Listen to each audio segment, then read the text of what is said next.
अस्सलाम वालेकुम नाज़रीन, आज की इस वीडियो में हम तेल की कीमतों के हवाले से बात करेंगे और एक मज़ीद दो मज़ीद छोटी ख़बरें हैं उस पे भी ज़िक्र करेंगे, उसका भी हम हवाला देंगे। एक तो कल की वीडियो के साथ रिलेटेड एक ख़बर है और दूसरी पाकिस्तान और सऊदी अरेबिया के ताल्लुकात के हवाले से एक ख़बर है, तो उस पे भी बात करेंगे। लेकिन अगर अभी तक आपने मेरे इस चैनल को सब्सक्राइब नहीं किया तो इसको सब्सक्राइब कर लें, बेल आइकन पर प्रेस करें ताकि आप तक मेरी वीडियोज़ रेगुलरली पहुँचती रहें, नोटिफिकेशंस आप तक आती रहें और आपके साथ वीडियो के ज़रिए ये ताल्लुक़ जो है ये बरकरार रहे। सबसे पहले आते हैं नाज़रीन अपने पहले बड़ी ख़बर की तरफ, जो कि अभी अभी ये ख़बर आई है और थोड़ी देर पहले ही ये ख़बर आई है और उस पर फिर चीज़ें तो ऑलरेडी जहन में होती है, लेकिन जब कोई नई डेवलपमेंट होती है तो फिर उसके हवाले से बात करना थोड़ा ज़रूरी हो जाता है। तो तेल की कीमतों के हवाले से बात करेंगे। जैसे कि आपको पता है कि इस चैनल पे मैं अक्सर तेल की कीमतों को लेके बहुत सारी वीडियोस मैंने बनाई है। आप पिछली मेरी वीडियोस जाके सारी देख सकते हैं, उसमें मैंने तेल की कीमतों के हवाले से काफ़ी कुछ कहा है। तो उम्मीद है कि आपको वो सारी चीज़ें जो है वो जहन में होंगी और आपने ख़ुद भी पढ़ा होगा उसके हवाले से। अभी जो करंट रेट चल रहा है तेल का, ये WTI जो है, West Texas intermediate crude oil जो है, ये $31 पर बैरल पे चल रहा है और ब्रेंट का जो है वो $34 पर बैरल पे है। तो ये जो इंक्रीज़ आया है WTI में, ये तकरीबन कोई 11% का इंक्रीज़ है और ये जो ब्रेंट का इंक्रीज़ है ये तकरीबन कोई 7.5% का इंक्रीज़ है। ये जो इंक्रीज़ इनकी प्राइसेस में आए हैं, और आपको पता है कि ये पिछले हफ्ते 20 में चल रहे थे, 22 और 26 की रेंज में चल रहे थे, 19 और 22 की रेंज में भी चल रहे थे, फिर उसके बाद आराम आराम से ऊपर हुए हैं। तो बहरहाल अब ये एक इनकरेजिंग लेवल पे ऊपर जाने की तरफ चले गए हैं। अब इसके ऊपर जाने में किन किन चीज़ों ने बुनियादी किरदार अदा किया है। एक तो आपको पता होगा कि सऊदी अरेबिया और अमेरिका के बीच में जो है वो एक मुआहदा हुआ था, जो कि सऊदी अरेबिया ने ऑयल की सप्लाई के ऊपर जो था वो कट लगाने का कहा था। उन्होंने एक कट लगा दिया, फिर उसके बाद उस कट को मज़ीद उन्होंने डीप किया, उन्होंने मज़ीद कट लगाया और तकरीबन कोई जो ऑयल की कोई 9.7 मिलियन जो था बैरल पर डे जो था, उन्होंने मज़ीद उस पर कट 1 मिलियन फिर लगाया, ठीक है, ओपेक प्लस ने, और 9.7 उन्होंने पहले लगाया हुआ था, फिर 1 मिलियन दोबारा उन्होंने लगा दिया। तो ये इस तरह एक डीप कट उन्होंने लगाया सऊदी अरेबिया ने, फिर उनके साथ UAE भी मिल गए और कुवैत और UAE भी मिला, तो उन्होंने ये कट लगाया और उसके साथ डिमांड चूँकि कम थी, तो जब सप्लाई कम होगी तो एक तो ये फैक्टर उसमें रोल प्ले किया है इसने। दूसरा जो फैक्टर है वो ये है कि चाइना जो है वो तकरीबन उसकी ऑयल की कंजम्पशन उस लेवल पे आ गई है जैसे कि वो नवंबर में थी, मतलब प्री कोविड या प्री लॉकडाउन जो थी, उनकी जो ऑयल की कंजम्पशन थी वो दोबारा तकरीबन उस लेवल पे आ गई है। फैक्ट्रीज़ उनकी फुल कैपेसिटी में चलनी शुरू हो गई है। फुल कैपेसिटी तो आप नहीं कह सकते, लेकिन उनका जो रन रेट है फैक्ट्रीज़ का वो 11% इंक्रीज़ हुआ है अप्रैल के मुकाबले में इधर मई में आके, क्योंकि और फिर लोगों ने काम पे आना जाना शुरू कर दिया, पर्सनल व्हीकल्स यूज़ करनी शुरू कर दी। तो जो चाइना की ऑयल की डिमांड थी वो डिमांड चाइना अब ले रहा है दुनिया से। तो इस वजह से डिमांड चूँकि बढ़ गई है तो ऑयल की प्राइसेस का उसके ऊपर असर पड़ा है। दूसरा जो असर पड़ा है कि अमेरिका की भी बहुत सारी रियासतें जो हैं वो अपनी इकोनॉमिक एक्टिविटीज़ इस वक्त स्टार्ट करने की तरफ जा रही हैं और उन्होंने लॉकडाउन में जो था वो नरमियाँ पैदा करनी शुरू कर दी हुई हैं और आराम आराम से बाकी रियासतें भी उनकी देखा देखी, अमेरिका की जो बाकी रियासतें हैं वो भी देखा देखी इसकी तरफ आ रही, क्योंकि मईशत को इतने अरसे बंद रखना जो है वो अब उनके लिए वो समझते हैं कि अब फिजिबल नहीं है, अब मईशत को खोलना पड़ेगा। फिर इस तरीके से जब हम आते हैं देखते हैं तो इटली तकरीबन खुल चुका है अभी रिसेंटली। अगर आप देखें तो ये जो मौसम जो है वहाँ पे काफ़ी खुशगवार होता है, गर्मियाँ यूरोप में लोग बड़ा एंजॉय करते हैं, तो लोगों ने पार्कों का रुख करना शुरू कर दिया, बीचेस का रुख करना शुरू कर दिया, लोगों में वो ज़िंदगी जो है वो वापस आने लग गई है और दुकानें खुल गई हैं, मार्केटें खुल रही हैं। इवन इटली में जो सबसे ज़्यादा जो था वो हिट हुआ था, तो वहाँ पे भी डिमांड बढ़ गई है ऑयल की। स्पेन में भी वो इलाके खुलने शुरू हो गए हैं जहाँ पे अभी कोरोना ने इतने बुरी तरह हिट नहीं किया। एक तो वो इलाके हैं जहाँ पे कोरोना को वो कंटेन कर रहे हैं, उसको मज़ीद वहाँ से निकलने नहीं दे रहे, जो हब्स कहलाए जाते हैं कोरोना के, वो तो नहीं खुले, लेकिन आसपास के जो इलाके थे जिसमें कोरोना नहीं था उसमें उन्होंने वो जिस तरह स्मार्ट लॉकडाउन की बात हो रही है वो उन्होंने कर दिया। तो वहाँ पे उनकी जो है वो मार्केट्स खुल रही हैं। ये सारी चीज़ें जो है ये ओवरऑल ऑयल की डिमांड जो है वो बढ़ा रही है। एक ये डिमांड बढ़ गई, ऊपर से सप्लाई में आपने कट कर दिया, तो ये चीज़ें मिल के ऑयल की ये करंट वाली प्राइसेस जो हैं यहाँ तक ऑयल को लेके आए हैं। ठीक है, ये जितनी मैंने आपको फैक्ट्स एंड फिगर्स बताए ये सारे के सारे जो थे ये इसमें शामिल हैं। अब ये कहते हैं कि चाइनीज़ जो डिमांड थी ऑयल की वो फरवरी और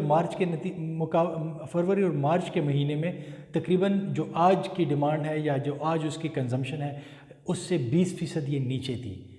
ठीक है, और अब माहिरीन ये कह रहे हैं कि जो ब्लैक अप्रैल गुजरा है, इंटरनेशनल एनर्जी एजेंसी IEA ने ये कहा है, उसको अप्रैल को, पिछले अप्रैल को उन्होंने ब्लैक अप्रैल कहा है, और तेल के हवाले से वो बात कर रहे हैं कि this is black April, demand ही नहीं थी, चीज़ें नेगेटिव में चली गई थी। ठीक है, तो उसको वो कह रहे हैं कि ये जो अप्रैल गुजरा है ये ब्लैक अप्रैल था, लेकिन अब इसके बाद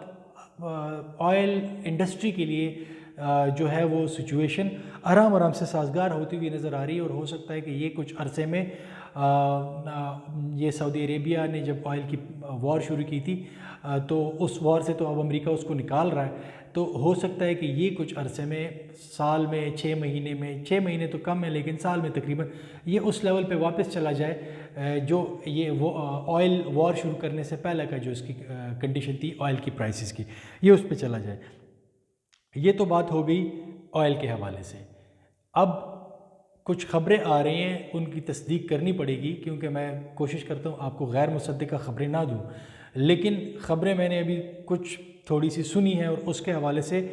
उस पर मैं एक अलहदा व्लॉग करूँगा फिर किसी टाइम इंशाल्लाह। लेकिन ख़बरें ये आ रही हैं कि सऊदी अरेबिया, जैसे कि मैंने आपको पहले बताया था कि जो सऊदी अरेबिया और अमेरिका की आपस में मखासमत चल रही है तेल की कीमतों को लेके, तो सऊदी अरेबिया ने अपनी साइड चूज़ करना है और वो सिक्योरिटी में भी पाकिस्तान की तरफ या रूस की तरफ या चीन की तरफ देख सकता है। ज़्यादा गुमान ये था कि टेक्नोलॉजी वो रूस से लेगा और ट्रेनिंग वगैरह जो है वो पाकिस्तान से। अब ख़बरें ये आ रही है कि बातचीत किसी लेवल पे शुरू हो चुकी है पाकिस्तान, सऊदी अरेबिया के अंदर पाकिस्तान को अप्रोच किया जा रहा है और पाकिस्तान से ये तकाज़ा किया जा रहा है कि आप हमारी सिक्योरिटी जो है वो हमें प्रोवाइड करें, ऑयल फील्ड्स को भी सिक्योरिटी दें, क्योंकि वो जो पैट्रियट मिज़ल्स, फिर लड़ाका तैयारे, फिर उन मिज़ल्स को ऑपरेट करने के लिए फ़ौजी वो जो अमेरिका ने ऑयल फील्ड से निकाल दिए थे, वो अभी तक वो डिसीजन अमेरिका ने बताया नहीं है कि आपने ऑयल सप्लाई कट तो कर दिए, लेकिन ये हम क्या इनको लेके जा रहे हैं ये पैट्रियट मिज़ल्स वगैरह या अभी हम छोड़ देंगे। तो सऊदी अरेबिया अब उस हवाले से श्योर नहीं है और वो इस अनसर्टेनिटी में नहीं रहना चाहता और वो पाकिस्तान के साथ जो है वहाँ पे वो कुछ गुफ्तशनीद सऊदी अरेबिया के अंदर जो है वो शाही ख़ानदान के अंदर चल रही है कि वो पाकिस्तान के साथ कुछ ले दे करके, पाकिस्तान कुछ गिव एंड टेक करके, तो पाकिस्तान से अपनी ये जितने भी उनकी सिक्योरिटी के अंदर वैक्यूम आ रहा है अमेरिका के ये पैट्रियट्स वगैरह कम करने के बाद और फिर उनके फ़ौजियों के जितने भी फ़ौजी उन्होंने निकाले उसके बाद, वो शायद पाकिस्तान को कहेंगे कि आप इसमें अपना कंट्रीब्यूशन कुछ करें ताकि हमारी सिक्योरिटी पे इसका कोई ज़्यादा मनफी असर ना पड़े अमेरिका के निकल जाने का। अब देखते हैं कि पाकिस्तान उसके जवाब में किस हद तक सिक्योरिटी प्रोवाइड कर सकता है। अगर ये बात फॉर्मली पाकिस्तानी हुक्काम के साथ वो उठाते हैं तो फिर पाकिस्तान जवाब में उनसे क्या मांगता है और किस हद तक पाकिस्तान आगे जाके उनको सिक्योरिटी प्रोवाइड कर सकता है, क्योंकि डेफिनेटली पाकिस्तान सऊदी अरेबिया को उस किस्म की सिक्योरिटी कभी भी नहीं प्रोवाइड करेगा जिसमें कि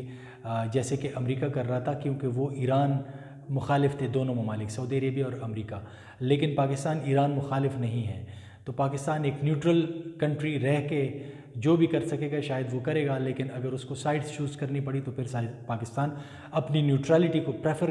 करेगा और अगर नहीं करेगा तो करनी चाहिए, क्योंकि पाकिस्तान न्यूट्रल ही रहे तो बेहतर है सऊदी अरेबिया और ईरान की इस मुखासमत के दौरान। तो अब देखते हैं कि आगे सिचुएशन किस साइड पे जाती है। आखिरी बात जो इस वीडियो में करनी है वो ये करनी है कि कल मैंने आपको कहा था कि एक बड़े यूट्यूबर ने गलती कर दी और कुछ छोटे यूट्यूबर्स ने भी उसके हवाले से फिर गलती कर दी और उन्होंने एक गलत ट्वीट को जो है बेस बना के बड़ी बड़ी वीडियोस बना दी ग़ज़वा हिंद के हवाले से। तो जनाब वो जो छोटे यूट्यूबर्स हैं उन्होंने तो माफ़िया मांग ली है, बड़ेपन का सबूत दे दिया है, लेकिन जो बड़े यूट्यूबर्स हैं, जो बड़े यूट्यूबर हैं जिन्होंने ये ख़बर ब्रेक की थी, उन्होंने अभी भी माफ़ी नहीं मांगी, बल्कि वो अपनी उस ख़बर पे कायम है और उसका दिफा करते हुए आज उन्होंने एक और वीडियो अपने चैनल पे अपलोड कर दी है। तो मेरा ख़्याल है कि हमारे सहाफ़ियों को अपनी क्रेडिबिलिटी लूज़ नहीं करनी चाहिए। जिन्होंने लूज़ की वे उनको आज कोई नहीं देख रहा, तो अगर ये भी लूज़ कर जाएंगे तो फिर इनको भी कोई नहीं देखेगा।